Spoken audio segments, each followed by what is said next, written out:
साथियों, इंसान के लिए हर वो चीज जिसे कि वो अचीव करना चाहता है, जिसको वो पाकर के अपने बारे में ये समझता है कि हाँ मैंने इसको अब हरा दिया है, उनमें से एक बहुत बड़ी मिसाल थी माउंट एवरेस्ट।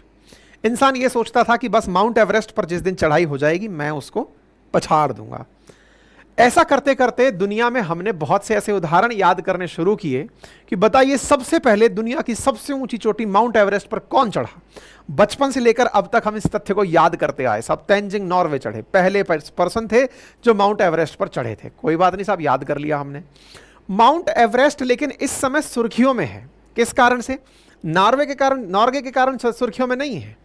पहला व्यक्ति गया, कोई बात नहीं, दूसरा व्यक्ति भी कोई तो गया ही होगा, फिर प्रथम भारतीय गया होगा, कोई प्रथम अमेरिकी गया होगा। इस तरह करते हुए दुनिया की सबसे ऊंची चोटी पर लोगों का पहुंचने का सिलसिला कुछ यूं चला कि आज यहां माउंट एवरेस्ट कचरे के अंबार में दब गया है। मतलब हालत यह है कि यहां इतना कचरा इकट्ठा हो गया है कि उसे हटाने में कई साल लग जाएंगे। आज का सेशन इसी कारण से सुर्खियों में आ रहा है। नेपाल में स्थित माउंट एवरेस्ट, जो कि हिमालय पर्वत की सबसे ऊंची चोटी है, जो नेपाल और तिब्बत के बीच में बॉर्डर बनाती है, जो लोगों को एक अचीवमेंट का फीलिंग देती है, आज वो खुद कचरे के नीचे दब रही है। आज का सेशन इसी बात का है कि इंसान ने माउंट एवरेस्ट को भी नहीं छोड़ा, अपनी छाप वहां भी छोड़ा आया। साथियों, माउंट एवरेस्ट की एक बार लोकेशन समझते हैं, वर्तमान की चुनौती समझते हैं और भविष्य में इसकी संभावनाओं पर विचार करते हैं। एक बार के लिए आप मैप को देखें। भारत के उत्तर पूर्व में स्थित देश है नेपाल।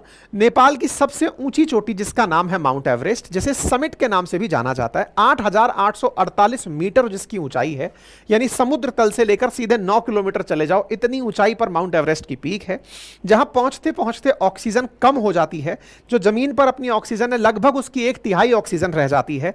इसलिए यहां पहुंचने वालों को अपने साथ में ऑक्सीजन कैरी करना पड़ता है, सिलेंडर में ऑक्सीजन लेकर जाना पड़ता है। लेकिन इंसान को चूंकि इस चोटी पर पहुंचने के बाद जो फीलिंग आती है कि मैंने दुनिया की, मैं ऊपर, आज जमाना है नीचे, वो वाली फीलिंग जो यहां पर आती है, उसकी चाहत में बहुत सारे लोग लाइन लगाकर निकले हुए हैं। हालात ये है कि अब तक कम से कम 6,500 से ज्यादा लोग माउंट एवरेस्ट की चढ़ाई कर चुके हैं। लगभग प्रति वर्ष 650 से ज्यादा लोग माउंट एवरेस्ट की चढ़ाई कर रहे हैं। यानी कि जो हम पहले पढ़ते थे, पहला व्यक्ति, दूसरा व्यक्ति, 5वां व्यक्ति, 10वां व्यक्ति, उन सबको हटाइए। अब तो कुछ लोग ऐसे हैं जो 25-30 बार इसकी चढ़ाई कर चुके हैं, जो अपने आप में एक सुर्खी बने हुए हैं। आज के सेशन में उनकी भी चर्चा होगी। लेकिन जब यहां पर पहुंचा जाता है तो यहां पर जाने की स्थितियां बड़ी विकट हैं। विकट क्यों है? पहला आंसर तो यही है कि ऑक्सीजन कम हो जाती है। ऑक्सीजन कम हो जाती है तो ऑक्सीजन के लेवल को मैनेज करने के लिए आप साथ में ऑक्सीजन कैरी करते हैं। एक आध दिन का सफर है नहीं, इतनी ऊंचाई पर चढ़ना अपने आप में कई दिवसीय कार्यक्रम है। तो आपको अपने साथ में भोजन की व्यवस्था रखनी होती है, रास्ते में नींद आए तो उसके लिए टेंट की व्यवस्था रखनी होती है, ओढ़ने के लिए व्यवस्थाएं रखनी होती हैं, और फिर इंसान है तो वो नित्य क्रिया भी करेगा, तो फिर वो गंदगी, मलमूत्र इत्यादि का त्याग भी करता है। तो ऐसी स्थिति में एवरेस्ट पहुंचने वाला जो मार्ग है वो कितना गंदा हो गया है, उसकी तस्वीरें मैं आपको आज के सेशन में दिखाऊंगा। लेकिन इससे पहले थोड़ा माउंट एवरेस्ट की ज्योग्राफी समझ लेते हैं। साथियों, कहते हैं माउंट एवरेस्ट को सबसे पहले तो एक अंग्रेज थे जिन्होंने उनके नाम पर ही इसको कहा जाता है, उन्होंने पीक 15 कहा था। लेकिन ज्योग्राफी कहती है कि माउंट एवरेस्ट का निर्माण 2 प्लेटों के टकराने से हुआ है। इनमें एक प्लेट का नाम इंडियन ऑस्ट्रेलियन प्लेट था और दूसरे का नाम यूरेशियन प्लेट था। जब 2 प्लेट कोलाइड की तो उससे माउंट एवरेस्ट का निर्माण हुआ, या कहिए हिमालय का निर्माण हुआ, और इस हिमालय की सबसे ऊंची चोटी माउंट एवरेस्ट बन करके आई थी। इसकी हाइट को लेकर अलग अलग दावे रहे हैं। नेपाल कहता है कि यह 8,848 मीटर ऊंचा है। हाल ही में चीन ने दुनिया को चौंकाया कि 8,844 मीटर ऊंचा है। इसके बाद में लोगों के अपने अपने क्लेम होने लगे कि 4 मीटर हाइट को माउंट एवरेस्ट को क्या हुआ, तो लोगों ने कहा 2015 में जो भूकंप आया था ना यहां पर, हो सकता है उसकी वजह से यहां पर थोड़ी हाइट वाइट गड़बड़ हो गई हो। ठीक है, खैर, माउंट एवरेस्ट के नाम के बारे में कहा जाता है कि इसका नाम शुरुआत में पीक 15 था और इसका नाम जॉर्ज एवरेस्ट ने 1841 में नाम रखा था। इसको अपने अपने देशों में अलग अलग नाम से जाना जाता है। जैसे नेपाल के लोग इसे सागर माथा के नाम से जानते हैं, वहीं दूसरी ओर तिब्बत, जो कि दूसरी तरफ स्थित है, उत्तर की तरफ, वो इसे चोमोलुंगमा के नाम से जानते हैं। चोमोलुंगमा का अर्थ होता है पहाड़ों की देवी। ऐसे ही नेपाल के लोग जो हैं वो इसे आकाश की देवी के नाम से पूजते हैं। आप हैं जॉर्ज एवरेस्ट, जिनके नाम पर इसका नाम पड़ा हुआ है। आज व्यक्ति इसकी चोटी पर पहुंचकर दुनिया की सबसे ऊंचाई पर पहुंचने का लाभ उठाता हुआ दिखता है। लेकिन सोचकर देखने की बात यह है कि कोई व्यक्ति अगर यहां पहुंचता है तो उसका पहुंचना कितना मुश्किल होता होगा, कितना खर्चा आता होगा। साथियों, आंकड़े बताते हैं कि प्रति व्यक्ति को यहां पर चढ़ाई करने में 80 लाख रुपए तक खर्चा करना पड़ता है। लगभग 6,664 लोग जनवरी 2024 तक एवरेस्ट की चढ़ाई कर चुके हैं, जिनमें से 5,899 तो क्लाइंट थे और 6,000 यहां पर शेरपा थे। अब आप इंटरेस्टिंग बात ऐसे देखिए कि यहां पर शेरपा साथ जाता है ले जाने के लिए, यानी एक वो व्यक्ति होता है जो इनकी लकड़ी को साथ साथ रखता है, इनके लिए सारी सुविधा उपलब्ध कराता है और साथ साथ इनके चढ़ता है। तो इसका मतलब तो यह हुआ कि शेरपा जो है वो यहां पर चढ़ने में बहुत माहिर होते होंगे। बिल्कुल हैं साथियों। एक कामी रीता शेरपा हैं जिन्होंने 30 बार माउंट एवरेस्ट की अब तक चढ़ाई कर ली है। इसके अलावा शेरपा और भी हैं, पूर्वा ताशी, जिन्होंने 21 बार यहां पर चढ़ाई की हुई है। कोरोना काल में थोड़े लोगों की जाने की संख्या घटी थी, लेकिन फिलहाल यहां पर लगभग हजारों की संख्या में लोग जाते हैं, लेकिन चढ़ाई कंप्लीट 600 के आसपास लोग ही कर पाते हैं, क्योंकि इसमें पूरी प्रिपरेशन लगती है। बेस कैंप पर कई दिन तक रखा जाता है, आपको उस क्लाइमेट के साथ एक्लिमेटाइज कराया जाता है कि हाँ भाई आप इस क्लाइमेट में हैं, इतनी ठंड आप झेल पाएंगे या नहीं झेल पाएंगे, क्योंकि आप ऊपर जैसे जैसे उठेंगे तो प्रेशर चेंज होगा, तो क्या आप उस प्रेशर को झेल पाएंगे या नहीं झेल पाएंगे, प्रेशर वेरिएशन को आप मैनेज कर पाएंगे या नहीं कर पाएंगे, ऊपर जाएंगे तो सन बर्निंग होगी और ठंड आपको अलग लग रही होगी, उसको मैनेज कर पाएंगे या नहीं कर पाएंगे। आइस के ऊपर सूरज की रोशनी जब डलती है तो उससे बहुत तेज रेडिएशंस निकलती हैं, क्या उसकी वजह से आप अपनी आंख को बचा पाएंगे। तो तमाम प्रकार की ट्रेनिंग यहां पर दी जाती है और उस ट्रेनिंग के लिए यहां पर लोग काफी ज्यादा पैसा खर्च करते हैं।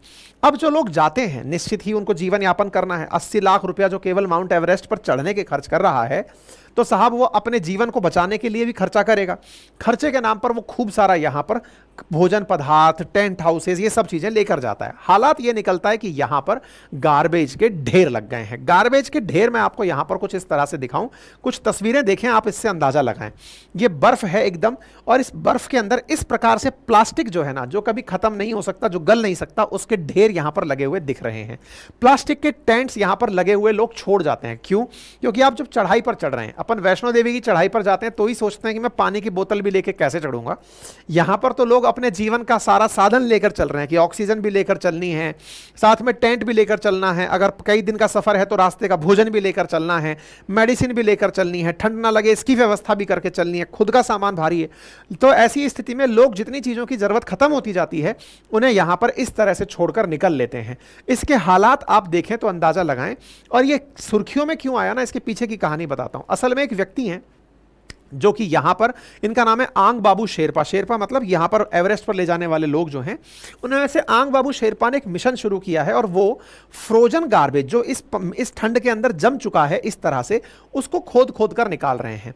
इसको खोद खोद कर निकालने में मतलब उनकी मदद नेपाल की सरकार भी कर रही है। और जब वो इन्होंने इस तरह की चीजें खोदी तो यहां पर उन्हें कुछ इंसानों के कंकाल तक मिले। आप जानकर आश्चर्य करेंगे कि लोग वहां पर मर गए और वहीं पर डले रह गए। तो ऐसी स्थिति में इन्हें खुदाई में कुछ ऐसी चीजें भी यहां से प्राप्त हुई हैं। तो आप यहां पर तस्वीरें देखें और इन तस्वीरों में आप देखकर अंदाजा लगाएं कि किस तरह से गैस के सिलेंडर्स आपको यहां दिख रहे हैं, कैंस आपको दिखाई दे रही हैं, यहां पर किस तरह का कचरा है। तो नेपाल सरकार के द्वारा यहां पर सफाई अभियान चलवाया जा रहा है। इसी वजह से अंतरराष्ट्रीय स्तर पर खबर बनती है कि mount Everest highest camp is littered with frozen garbage, यानी एक ऐसा कचरा जो वहां पर जम गया है और इसको साफ करने में कईयों साल लग सकते हैं। आपको जानकर आश्चर्य होगा कि ये जो लोग यहां गए हैं, जो नेपाल सरकार की मदद से, नेपाल की सेना और शेरपा मिलकर के जो सफाई कर रहे हैं, ये 11 टन के आसपास तो अभी अपना कचरा हटा चुके हैं, जिसमें 4 डेड बॉडीज के यानी बॉडी के स्केलेटन भी यहां पर मिले हैं। लगभग 40 से 50 टन कचरा यहां और है। 1 टन 1000 किलो होता है, 11 टन हटा चुके हैं। 11,000 किलोग्राम कचरा यहां से हटाया जा चुका है।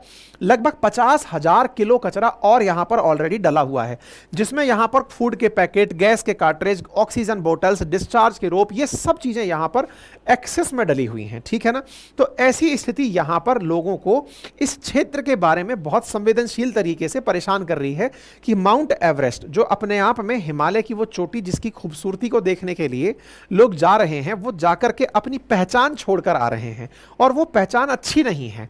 हिमालय का संरक्षण हो, संरक्षण देखिए एक चीज अच्छे से समझिएगा, हिमालय भारत, नेपाल और चाइना, तिब्बत, इन सब के जीवन के लिए, पाकिस्तान, इन सब के जीवन की महत्वपूर्ण भूमिका निभाता है। किस तरह से निभाता है उसको ज्योग्राफी में आप खूब पढ़ चुके होंगे। लेकिन अगर आसान भाषा में मैं केवल ये कह दूं कि जो बर्फ आपको दिख रही है ना, समझ लो वह वही बर्फ है जिससे आप और हम फिलहाल जिंदा हैं, क्योंकि वह बर्फ जब पिघलती है उससे हमारी नदियों में साल भर पानी रहता है और उस पानी को पीकर ना जाने कितनी ज्यादा ह्यूमन सिविलाइजेशन डेवलप हुई हैं और कितने शहर बसे हुए चल रहे हैं। ऐसी स्थिति में ये जो कचरा है, मानव की जो गलतियां हैं, जो एंथ्रोपोजेनिक रीजंस हैं, वो इन पहाड़ों को नुकसान पहुंचाते हैं और इनके नुकसान से होने वाले जो भविष्य के संकट हैं उससे आप अंदाजा भी नहीं लगा सकते कि कितना ज्यादा नुकसान आने वाले समय में हिमालय को पहुंच सकता है। ठीक है, तो फिलहाल के लिए ये खतरे की बात है, जिसकी वजह से पानी जो कि ग्लेशियर्स के पिघलने से आ रहा है वो कंटेमिनेटेड हो सकता है, साथ ही साथ इकोसिस्टम को बहुत चैलेंज मिल सकता है और जो डेड बॉडीज यहां पड़ी हुई हैं वो किसी अज्ञात प्रकार की बीमारी को भी शुरू कर सकती हैं। बाकी आप इस विषय पर क्या सोचते हैं, अपनी राय कमेंट बॉक्स में जरूर रखें। हमारा कोर्स लेने के लिए अपनी पाठशाला एप्लीकेशन पर हमारा कोर्स उपलब्ध है, आप जाकर के उस लिंक को एक्सेस कर सकते हैं। 1 साल की वैलिडिटी के साथ पढ़ाया हुआ है और उसी में जो कंटेंट पढ़ाया गया है वो आपके लिए होम डिलीवरी के लिए उपलब्ध है, आप उसे भी एक्सेस कर सकते हैं।